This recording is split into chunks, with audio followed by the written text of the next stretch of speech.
Ahead on DC News Now, an ousted council member fights to regain his seat. Yes, and early voting in the Ward 8 special election begins today with former Ward 8 council member Tryon White trying to regain his seat. Plus, we take a closer look at the Abrego Garcia case. Jackie. Yeah, good morning. We're talking about some patchy dense fog for parts of the area this morning. It's certainly humid, and there's still that chance for a nice late thunderstorm today. Go over the details and timing coming up. Plus, a former football player giving back, how he's helping kids have the summer of a lifetime. You're watching the station covering all of the DMV.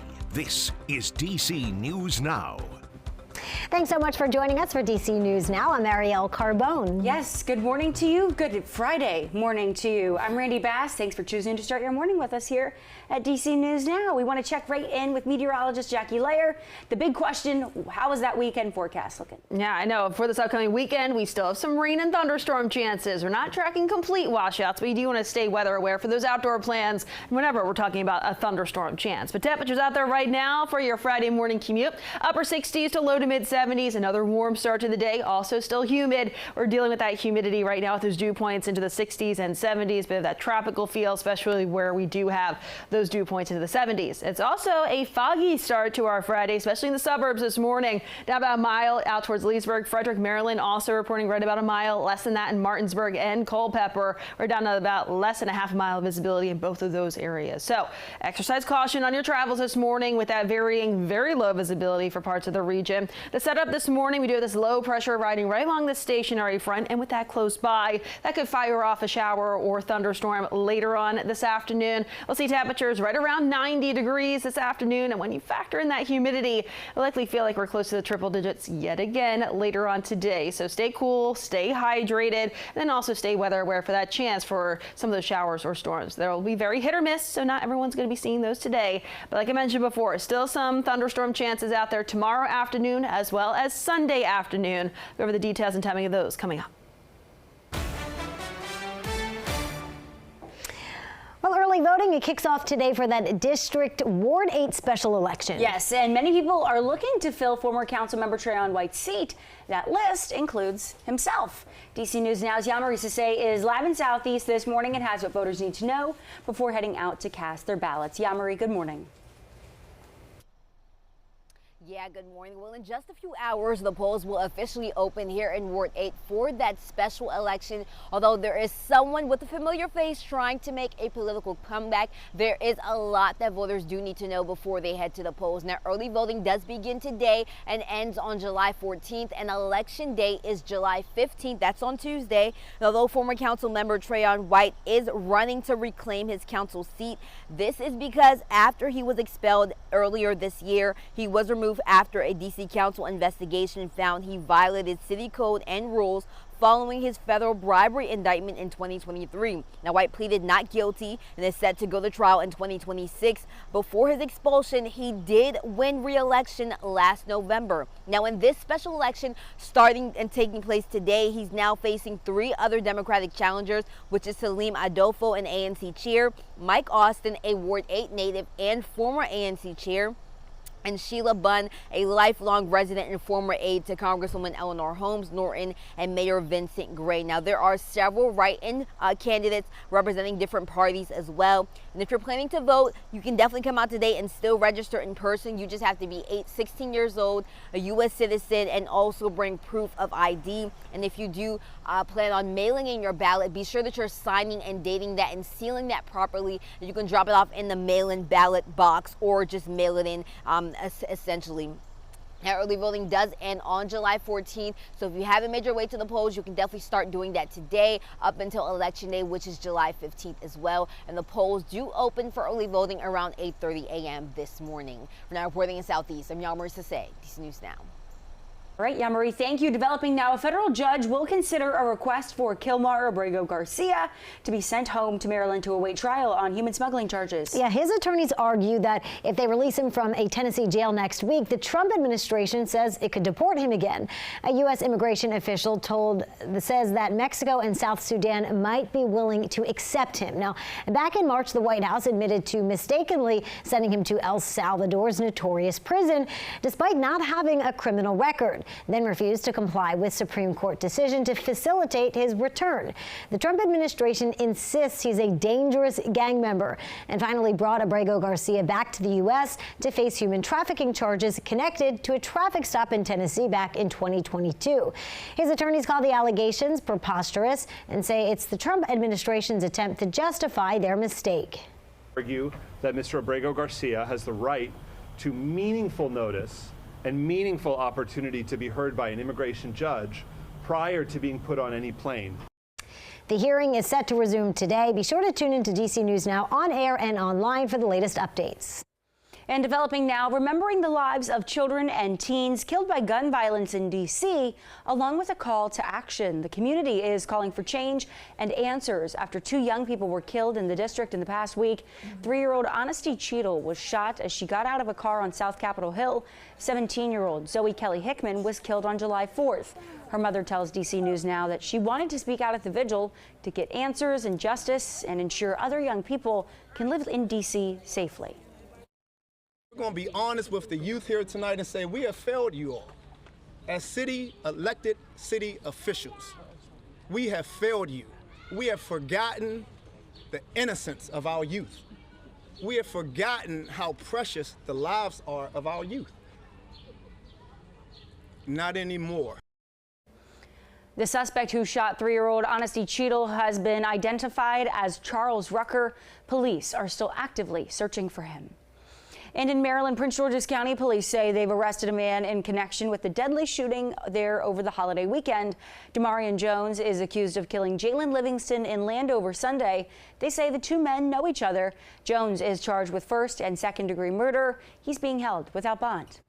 And a Maryland man pleading guilty to a drunken attack on a gate agent at Dulles Airport back in March. Prosecutors say Christopher Chittenden had multiple drinks and arrived at the gate angry about a delay and his seat assignment. And when he was told he could not board the plane, the 54-year-old punched the United Airlines agent in the face, knocking him unconscious. He now faces 10 years in prison when he's sentenced in October. And big changes for emergency services in Northern Virginia. Arlington County is investing $5 million to upgrade and relocate the Operations Center.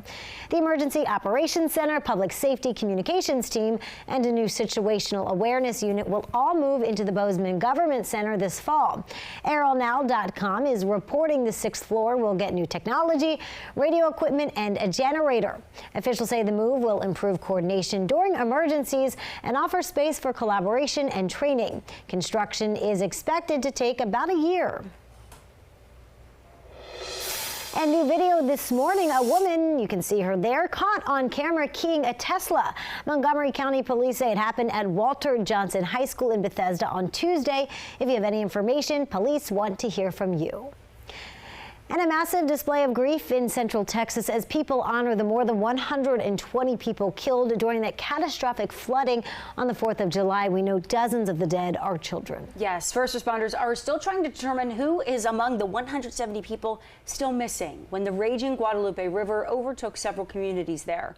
The Texas governor saying crews will search for every last person, but rescue efforts are complicated due to the heat and overwhelming debris that includes homes, cars, and large trees. President Trump and the First Lady are set to visit the region today.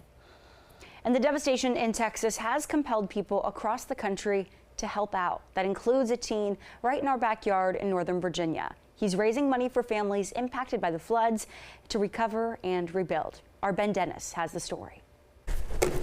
Fresh inside the family home after summer camp, Alex Thielman prepares to host a hike Saturday to raise money for the Kerr County Flood Relief Fund in Texas. How awful, like how horrible. If you feel like you can't do much, there's still something you can do. You should go out and do it to the best of your ability. The Gonzaga College high school student started Mercy Trails, a nonprofit that's been organizing hikes nationwide to give back, collecting backpacks full of school supplies in advance, as well as new coats and food donations. We want to help teenagers to be empowered to help others in their community, whether that be the homeless or victims of flooding like it did in Texas, really anyone that is suffering.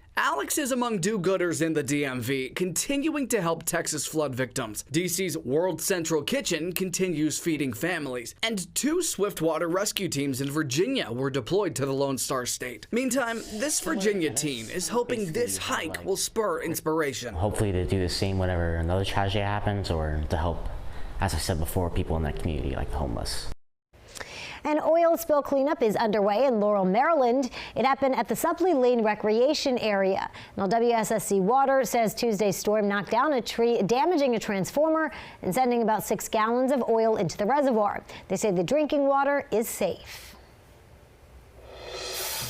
And check this out. A very good boy is back on the job at Dulles Airport after a few weeks of rest and recovery. Yes, very well deserved there. And we had the chance to check back in on Customs and Border Patrol Canine Freddy. He is back doing important work at the airport, sniffing out contraband. Last month, he discovered about 100 pounds of food in a suitcase that a traveler was allegedly trying to smuggle into the country. When Freddy alerted his handler, the man kicked the 25-pound beagle, sending him into the air.